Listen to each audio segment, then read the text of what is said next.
As promised, I need to talk to you guys about my itinerary. Since I spoke to you last, there's been some developments and yeah, they kind of fall in line with this entire trip, but it may alter the length of time we stay in one city or another. With that being said, we're gonna have option A and option B as far as our itinerary goes. One is gonna be a 15-day segment, 15-day 8-segment trip, or a 30-day 12-segment trip. We're gonna go over both of those and what those would look like and kind of the timeline, rough timeline of what we'd be looking at. For this trip, we are going to be taking advantage of the Amtrak Rail Pass system. They have a 15-day Rail Pass, they have a 30-day and a 45-day. The 15-day Rail Pass is 8 segments, the 30-day is 12 segments, and the 45-day is 18 segments, I believe. A segment is from one city to another. So let's say Seattle to San Francisco, that is one segment. The 15-day pass is $459. The 30-day pass is $689, I believe. And then the 45-day pass is $899. Option 1, 15-day pass. I'll be flying to Seattle, spending a day and a half to 2 days in Seattle with my friend Ryan, kind of exploring the national parks in that area, meeting his dog, hanging out, chilling, and then going from there, I'm gonna start my actual train ride on the 28th and take a train from Seattle to San Francisco. Once I arrive in San Francisco, I'm gonna be getting a rental car. I'm gonna drive about 2 hours northwest to Point Reyes, through the Muir Woods, kind of just explore that entire area for the day. Take advantage of as much daylight as possible. I want to be up at Point Reyes for sunset, and I have a few shots in mind up there. Just kind of want to do some hiking, some exploring, and kind of get off the beaten path. I've been to San Francisco a lot lately, but I spend a lot of time in the city, and I don't get to kind of step outside the city very much. So that's what I'm gonna do in San Francisco. Following morning, I'm gonna be taking the train from San Francisco to Los Angeles. Once I get to Los Angeles, I'm gonna be spending another day and a half there and hanging out with my friend Chris, kind of doing some urban exploration. There's not much time. Actually, I don't know if it's a day and a half. I think it's actually like a little less than 24 hours. I think I'll be getting it at 9 o'clock at night on the 30th. Yeah, on the 30th. And then the 31st, I'll probably be spending all day with him and then fly out on the 31st at around 6 p.m. to Flagstaff, Arizona. Once I get to Flagstaff, Arizona, I'm gonna be getting a rental car. I'm gonna be driving about 3 hours north to Monument Valley. I think it's right over the border of Arizona and Utah, like right in that area. Exploring that a bit, kind of seeing what I can take advantage of as far as daylight's concerned. I'm gonna be getting there pretty early, at least to Flagstaff, making the drive, and yeah, I just want to see what it has to offer. And then I might spend the night out in Monument Valley, like that area. Might get a campground, just sleep in the car, the rental car, I don't know. Cheaper than paying for a hotel, and kind of fits the whole experience and the whole vibe, I guess, in a way. But yeah, once I am done in Monument Valley, I'm gonna take a drive back to Flagstaff. I have I believe it's like a 5 a.m. train ride from Flagstaff to Albuquerque, New Mexico. Once I get to Albuquerque, New Mexico, I'm gonna go ahead and do something I've wanted to do for a while and do the whole Breaking Bad, Better Call Saul bucket list thing and explore filming locations from both of those TV shows. And my goal is to visit or see at least like 10 different spots, and then I'll reference them and I'll show you guys. You guys will obviously be along for the ride, but I really want to do that. I've been itching to do that for a long time. Anytime I go through New Mexico, anytime I'm around that area, but it just never seems to happen. And I think this is the reason why, because I was supposed to do it on this trip. I will have approximately about 24 hours in Albuquerque. Once I'm done in Albuquerque, I'm gonna be getting back on the train and then taking the train from Albuquerque, New Mexico to Chicago, Illinois.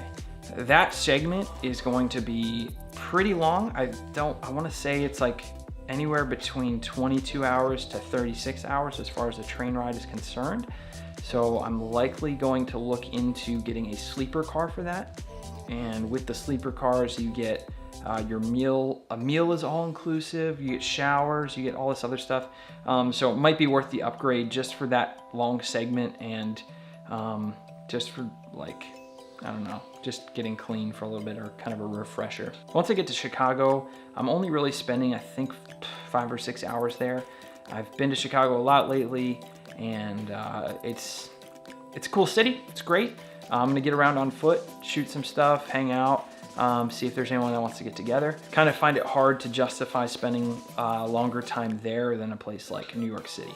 So gonna kind of make that window very short, get to walk around a bit, explore a bit, take you guys around, but then hop back on a train that same night. So I'll be there for like 5 or 6 hours and then hop back on the train and take that train to New York City. So I'm likely probably gonna get a sleeper car from Chicago to New York as well. And I just wanna be able to get a solid night of sleep if I can, get a shower, a proper meal, all of that before I get to New York, because as soon as I get to New York, I don't expect to have much downtime. I'm gonna probably be constantly going as I usually am there. And yeah, that's kind of what that looks like. I think I'm spending close to 2 days, maybe, I think it's around 36 to 48 hours in New York City. And then after I leave New York City, I'm gonna go ahead and take the train for the longest leg from New York City down to Tampa, Florida. That's probably the longest leg of the trip, and I'm gonna probably ride in coach because I don't know, figured I'd rough it that last leg. It's gonna be the longest, but I figured that'd be a good one to rough it with, kind of go out with a bang. Yeah, and that's the trip. That's the 15-day trip. Crossing my fingers, it goes smoothly. I'm expecting for there to be bumps along the way and roadblocks and all sorts of things I'll run into. But with that being said, that's what I'm doing this for. Kind of just creative exercise, kind of just going with the flow of things, not being too rigid. I obviously have to have some sort of plan going into it because you have to reserve these train tickets and with specific time in mind and all that. But with that being said, I want to kind of just, I want to explore, I want to create. I'm gonna probably spend a lot of time writing, a lot of time shooting video, a lot of time shooting photo, and talking to you guys. So yeah, that's that. That's what the 15-day trip looks like. I'm excited. Either way, I'm excited, whether it's the 15-day or the 30-day. Speaking of the 30-day, this is what the 30-day looks like. The 30-day is oddly similar to the 15-day, but the only difference is that one of those cities at the beginning of the trip, I'm gonna be spending probably 4 or 5 days in, right at the beginning of the trip. So that alone is what's causing me to extend my trip and add more segments, let's say. So with that, all of the trip looks the same from Seattle all the way to New York City. So we have Seattle to San Francisco, San Francisco to LA, LA to Flagstaff, Flagstaff to Albuquerque, Albuquerque to Chicago, Chicago to New York. And then this is where it changes. Instead of going from New York City to Tampa, we're gonna go from New York City to Washington, DC, and then spend a few hours in DC. And then I believe that same night or the following morning, we're gonna be leaving for Savannah, Georgia, from DC to Savannah. And then close off the trip from Savannah to Tampa. And then that's it. So our first 15-day trip includes most of those cities. I think it's 7 segments total out of 8 allowed segments.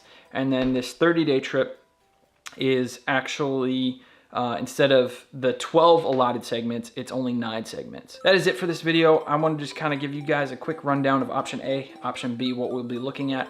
No matter what, the trip is happening, but those are kind of our 2 itineraries that we're juggling, and we'll probably find out within the next week or so. Outside of that, we're gonna have another video coming to you probably next week talking about equipment and gear and personal items and everything that I'm gonna try and fit into one single backpack. I don't wanna be traveling with a carry-on. I don't wanna be traveling with a large suitcase. I just want a backpack so that I can enjoy myself explore without too many distractions, without too much stuff. I'm also going to do another video based on how much this trip would cost for you if you wanted to go. I'll kind of break down the rail passes to the upgrades, to the cost of food, to the cost of rental cars, to the cost, like just any general expense that I plan on spending. Yeah, I'll kind of break that down for you so you can kind of get an idea of like, oh, you know, if I want to do something like this, is how much it would cost. So thank you all for watching. If you haven't already, please subscribe, give me a big thumbs up, and follow me on all my socials. I'm gonna stick everything below and here, Dan Newman DP. I'm gonna also include a link to my kit and all the equipment that I have or use and travel with. This is not what I'm gonna be bringing with me. I will actually do like kind of an updated list here on my kit. I'll show you guys what I plan on bringing with me on this trip across the country by train. And yeah, stay tuned. Thanks again for watching, and I'll see you guys next week.